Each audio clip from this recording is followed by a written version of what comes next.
Hello दोस्तों, आइए चलते हैं बिहार दिन भर की ताजा और बड़ी खबरों की ओर। लेकिन उससे पहले अगर आपने अभी तक इस चैनल को सब्सक्राइब नहीं किया तो कर लें, जिससे कि आपको बिहार दिन भर की ताजा और बड़ी खबर रोजाना मिलती रहे। पहली और बड़ी खबर, मां ने 3 बच्चों का गला घोटा। बक्सर में बेटा नहीं होने पर परिजन ताना देते थे, सोते समय तीनों को मौत के घाट उतारा। बक्सर में एक महिला ने अपनी 3 मासूम बेटियों की हत्या गला दबाकर कर दी। मां ने पहले तीनों को अंडा चावल खिलाकर सुलाया। जैसे वो नींद में सोई, महिला ने भारी भारी से सभी का गला दबाकर उन्हें मौत के घाट उतार दिया। परिजनों का कहना है कि महिला को बेटा नहीं हो रहा था। महिला ने पुलिस के सामने बताया कि परिवार के तानों से तंग आकर उसने ये कदम उठाई। परिजनों का कहना है कि पिंकी का पति सुनील यादव परदेश में मजदूरी करता है। पति के घर पर नहीं होने के कारण पड़ोसी और परिजन लगातार ताना देते थे, जिससे उसने अपना मानसिक संतुलन खो दिया। अगली खबर, बीटीएससी ने एएनएम पद पर निकाली वैकेंसी। 10,709 पदों पर निकली बहाली। फॉर्म भरने की लास्ट डेट को भी आगे बढ़ाया गया। बिहार तकनीकी सेवा आयोग के द्वारा सहायक नर्स, महिला स्वास्थ्य कार्यकर्ता के पदों को भरने के लिए एक नोटिस जारी किया गया था। इस भर्ती के माध्यम से कुल 10,709 पदों को भरा जाएगा। आपको बता दें कि आवेदन करने की प्रक्रिया 2 अगस्त से शुरू हुई थी और आवेदन करने की अंतिम तिथि 1 सितंबर 2022 निर्धारित की गई थी, जिसे अब बढ़ाकर 8 सितंबर 2022 तक कर दिया गया है। इच्छुक और योग्य उम्मीदवार जो भी इन पदों पर आवेदन करना चाहते हैं, बीटीएससी की आधिकारिक वेबसाइट btsc.bihar.nic.in और परीक्षा.nic.in पर जाकर आवेदन प्रक्रिया पूरा कर सकते हैं। अगली खबर, बिहार में सत्ता से बाहर होने के बाद भाजपा लगातार अपनी जमीनी सच्चाई और संभावनाओं को परखने में जुटी है। इसी क्रम में पार्टी ने बिहार कोर ग्रुप के 18 सदस्यों को जिलेवार भ्रमण कर प्रदेश के सभी 40 संसदीय क्षेत्रों में बटे 45 संगठनात्मक जिलों में 2 दिनी बैठक कर वास्तु स्थिति का आकलन करने की जिम्मेदारी सौंपी थी। अब 6 विषयों पर हुई बैठक में सामने आया है कि नीतीश कुमार के अलग होने से भविष्य में भाजपा को लाभ होने वाला है। यही नहीं, जदयू के अलग होने के बाद भाजपा के जमीनी कार्यकर्ता ही नहीं, नेता और समर्थक भी उत्साहित हैं। आधार वोट बैंक के साथ सामाजिक और बुद्धिजीवी वर्ग भी गदगद है। हालांकि सभी की एक अहम आशंका नेतृत्व के प्रति यह है कि फिर से नीतीश कुमार से गठबंधन होने की स्थिति में पार्टी का नुकसान तय है। भविष्य में पार्टी के शीर्ष नेतृत्व को नीतीश कुमार से गठबंधन को लेकर बात करने से परहेज करनी चाहिए। अगली खबर, कुख्यात नक्सली विजय आर्या के ठिकाने पर एनआईए की रेड। पटना, गया और औरंगाबाद में छापेमारी। 6 महीने पहले पकड़ाया था 30 लाख का इनामी नक्सली। बिहार में एनआईए की टीम छापेमारी कर रही है। सुबह टीम माओवादी सेंट्रल कमेटी मेंबर विजय आर्या के ठिकाने पर पहुंची। बताया जा रहा है कि पटना, गया और औरंगाबाद में कई ठिकाने पर रेड कर रही है। इसके लिए कोर्ट ने सर्च वारंट जारी किया था। विजय आर्या की बेटी शोभा देवी जिला परिषद के औरंगाबाद स्थित महेश परासी गांव और बेटा के पटना स्थित एजी कॉलोनी वाले आवास पर भी रेड चल रही है। अगली खबर, बिहार की राजनीति पारी की शुरुआत की कवायद में जुटे प्रशांत किशोर इन दिनों जनसुराज यात्रा पर हैं और हाजीपुर में एक कार्यक्रम के दौरान पीके ने भविष्यवाणियां की।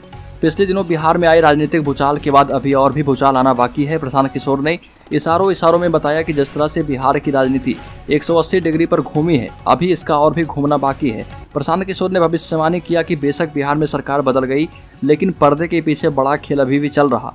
ऐसे में फिर से बिहार में कोई बड़ा उलटफेर हो तो आश्चर्य नहीं होना चाहिए।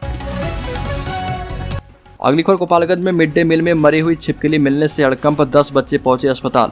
इस दौरान आंगनबाड़ी केंद्र पर पहुंचे करीब 10 बच्चों को मेडिकल जांच के लिए सदर अस्पताल लाया गया। इस दौरान मध्याह्न भोजन खाने के बाद जब आंगनबाड़ी केंद्र की रसोईया भोजन के बर्तन को देखने गई तो उसमें एक मरी हुई छिपकली मिल गई। बर्तन में मरी हुई छिपकली दिखने के बाद आंगनबाड़ी केंद्र में अफरा तफरी का माहौल मच गया। आनन फानन में जिन बच्चों ने मिड डे मील का सेवन किया था, उन्हें सदर अस्पताल लाया गया। गौर करने वाली बात है कि इससे पहले भी बिहार के कई जिले में मिड डे मील गड़बड़ी की शिकायतें सामने आ चुकी है।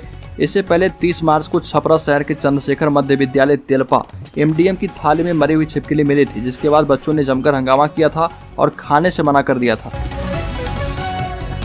अगली खबर, मधुबनी, बिहार राज्य अराजपत्रित कर्मचारी महासंघ ने 2 दिवसीय आंदोलनात्मक कार्यक्रम के तहत पूरे बिहार में 11 सूत्री मांगों की पूर्ति के लिए सभी जिला मुख्यालय पर जोरदार प्रोटेस्ट किया। पुरानी पेंशन बहाली, सभी रिक्त पदों पर नियुक्ति प्रोन्नति, संविदा आउटसोर्स प्रथा की समाप्ति, समान काम समान वेतन, केंद्रीय कर्मियों के अनुरूप राज्य कर्मियों, शिक्षकों को बढ़े हुए दर पर मकान किराया भत्ता का भुगतान सहित 11 सूत्री मांगों की पूर्ति हेतु पूरे बिहार में महासंघ ने किया प्रोटेस्ट। वर्णित 11 सूत्री मांगों की पूर्ति के लिए महासंघ ने 31 अगस्त 2022 को ही राज्य में आंदोलन शुरू किया था, जो कि अभी जारी है, और सभी जिला मुख्यालय पर प्रोटेस्ट किया। जिलाधिकारी के माध्यम से मुख्यमंत्री बिहार को ज्ञापन सौंपा गया। अगली खबर, बिहार में चली तबादला एक्सप्रेस। 875 पुलिस कर्मियों का हुआ ट्रांसफर, जिसमें एएसआई, एएसआई और सिपाही शामिल है। तबादला वाले सभी पुलिस पदाधिकारियों और कर्मियों को सितंबर माह का वेतन उनके नए पदस्थापना वाले जिले से मिलेगी। पुलिस कर्मियों को 10 सितंबर तक उनके ट्रांसफर किए गए जिले में पोस्टिंग का आदेश दिया गया है। इतनी बड़ी संख्या में पुलिस वालों के तबादले से डिपार्टमेंट में खलबली मच गई। मिली जानकारी के मुताबिक सभी 875 पुलिसकर्मी नियमों को ताक पर रखकर अपने गृह जिले में ड्यूटी कर रहे थे। सबसे अधिक 375 पुलिसकर्मी पटना जिले से हैं और सभी पुलिसकर्मी पटना में ही पोस्टेड थे। ये नियमों के खिलाफ था। दरअसल 31 अगस्त 2022 को बिहार पुलिस के मुख्यालय स्तर पर गठित ट्रांसफर कमेटी की बैठक हुई थी, जिसमें पुलिसकर्मियों की पोस्टिंग के संबंध में समीक्षा की गई थी। अगली खबर, बिहार के पूर्व मंत्री एवं राजद नेता ददन पहलवान उर्फ ददन यादव को 17 साल पुराने मारपीट के मामले में 2 साल की सजा सुनाई गई। इसमें ददन पहलवान समेत 10 आरोपियों को 2-2 साल की जेल की सजा सुनाई गई। इन सभी पर 5-5 हजार रुपए का जुर्माना भी लगाया गया। अगली खबर, बिहार के मुख्यमंत्री नीतीश कुमार ने भारतीय जनता पार्टी के वरिष्ठ नेता और पूर्व उप मुख्यमंत्री सुशील कुमार मोदी पर निशाना साधते हुए कहा कि उन्हें कोई गंभीरता से नहीं लेता और वह केंद्र सरकार में कोई पद हासिल करने के लिए टिप्पणियां करते रहते हैं। सुशील मोदी ने पटना में तेलंगाना के मुख्यमंत्री के चंद्रशेखर राव के साथ हुई नीतीश कुमार की मुलाकात को विपक्षी एकता का नवीनतम कॉमेडी शो करार दिया था। पटना में आयोजित एक कार्यक्रम के बाद पत्रकारों के द्वारा मोदी की टिप्पणी के बारे में पूछे जाने पर मुख्यमंत्री ने कहा कि वह क्या बोलते हैं उनके बारे में क्या कोई प्रतिक्रिया देता है। नीतीश कुमार ने कहा कि मोदी को उनकी पार्टी ने सम्मान नहीं।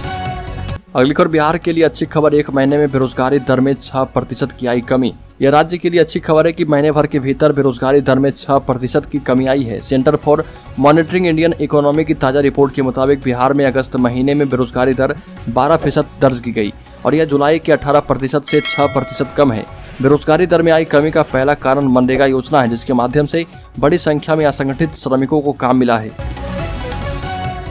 अगली खबर, बिहार में समान काम के बदले समान वेतन को लेकर नियोजित शिक्षकों में काफी आक्रोश है। इस बीच युवाओं के साथ ही साथ वर्तमान कर्मचारियों के हित की बात कहने वाले शिक्षा मंत्री ने बड़ा बयान दिया और कहा कि समान काम के बदले समान वेतनमान की चिंता सरकार कर रही है। पिछले बयान को लेकर ज्यादा आक्रोश है। इसको लेकर शिक्षा मंत्री ने कहा कि आक्रोश करने वाली कोई बात नहीं है। हमारी सरकार शिक्षकों की समस्याओं पर ध्यान देगी और इसके लिए हम केजरीवाल मॉडल का अध्ययन करवा रहे। साथ ही साथ राज्य के शिक्षा मंत्री प्रोफेसर चंद्रशेखर ने कहा कि राज्य में वित्तरहित शिक्षा नीति भी ठीक नहीं है, इसमें भी सुधार करना होगा या फिर इसे खत्म कर। अगली खबर, बिहार के जेजीएफ यानी जमुई गोल्ड फील्ड्स नाम से चर्चित हो रहे जमुई जिले में सोना और लोहे के भंडार होने की संभावना के बाद अब जमुई जिले में कोयले का विपुल भंडार होने की संभावना प्रबल हो गई है। बरहट प्रखंड के भट्टा गांव में सरकारी चापाकल के लिए बोरिंग का काम चल रहा था। 50 फीट तक पाइप जाने के बाद कोयला निकलने लगा। कोयला निकलने के बाद ग्रामीण और स्थानीय प्रशासन भी हैरान रह गया। इससे जमीन के अंदर कोयले का भंडार होने की संभावना प्रबल हो गई है। आपको बता दें कि जमुई में सोने और लोहे का भंडार मिलने की बात सामने आ चुकी है। अब जमीन के अंदर कोयले का भंडार होने की संभावना सामने आने के बाद प्रशासन भी अलर्ट हो गया है। दरअसल भट्टा गांव में पानी की परेशानी को लेकर पीएचडी विभाग बोरिंग करवा रहा था और बताया जा रहा है कि 50 फीट के बाद ही कोयले का अंश मिलना शुरू हो गया। अगली खबर, नीतीश कुमार से मिलेंगे तेलंगाना के मुख्यमंत्री केसीआर। भाजपा के खिलाफ पटना में बनेगी रणनीति। बिहार के मुख्यमंत्री नीतीश कुमार केंद्र में भाजपा विरोधी धड़े को एकजुट करने के लिए लगातार संदेश दे रहे। ये भी कहा था कि भाजपा के खिलाफ मजबूत विकल्प तैयार करने के लिए वो बिहार के बाहर जाएंगे और तमाम दलों को मतभेद भुलाकर एक मंच पर लाने का काम करेंगे। नीतीश कुमार ने तो फिलहाल इस मकसद के साथ बिहार से बाहर का कोई दौरा नहीं किया है, लेकिन मोदी के नेतृत्व वाली भाजपा नीत एनडीए गठबंधन की सरकार के खिलाफ विपक्ष को एकजुट करने में जुटे एक और बड़े नेता बिहार आने वाले हैं। तेलंगाना के मुख्यमंत्री के चंद्रशेखर राव बुधवार को पटना रहे। ये माना जा रहा है कि नीतीश कुमार और केसीआर के बीच 2024 के लोकसभा चुनाव को लेकर बात हो सकती है। दोपहर का भोजन केसीआर नीतीश कुमार के साथ ही करेंगे। इसी दौरान दोनों नेताओं के बीच अलग अलग मसलों पर चर्चा होने की उम्मीद है, लेकिन असली फोकस जो है केंद्र में भाजपा विरोधी गठजोड़ पर ही हो सकता है। अगली खबर, आरजेडी नेता शिवानंद तिवारी ने की सीबीआई के नो एंट्री की मांग। सीएम नीतीश कुमार ने दिया जवाब। सीएम नीतीश कुमार ने राजद के राष्ट्रीय उपाध्यक्ष शिवानंद तिवारी के उस बयान को खारिज कर दिया है जिसमें उन्होंने बिहार में सीबीआई की नो एंट्री की बात कही। जदयू संसदीय बोर्ड के अध्यक्ष उपेंद्र कुशवाहा ने भी कहा कि ऐसी कोई बात नहीं है। आपको बता दें कि शिवानंद तिवारी के बयान पर विपक्षी पार्टी भाजपा ने जमकर हमला किया था और कहा कि ऐसा करना केंद्र की नरेंद्र मोदी की सरकार के द्वारा सीबीआई के दुरुपयोग का नैतिक प्रतिरोध होगा। शिवानंद तिवारी ने कहा कि सीबीआई का गठन 1946 में द्वितीय विश्व युद्ध के दौरान भ्रष्टाचार की जांच के लिए किया गया था। उक्त कानून में प्रावधान है कि जांच शुरू करने के पूर्व सीबीआई को संबंधित राज्य सरकार की सहमति लेनी होती है। शिवानंद तिवारी के इस बयान पर सियासत गरमा रही थी कि शाम होते होते सीएम नीतीश कुमार ने इसे ठंडा कर दिया। राघोपुर पहुंचे सीएम नीतीश कुमार ने जब शिवानंद तिवारी के बयान की बाबत पूछा गया तो उन्होंने कहा कि पता नहीं क्या बोले हैं। उपेंद्र कुशवाहा ने कहा कि शिवानंद तिवारी गठबंधन के सम्मानित नेता हैं, शायद उन्हें कहीं से गलत सूचना मिल गई होगी।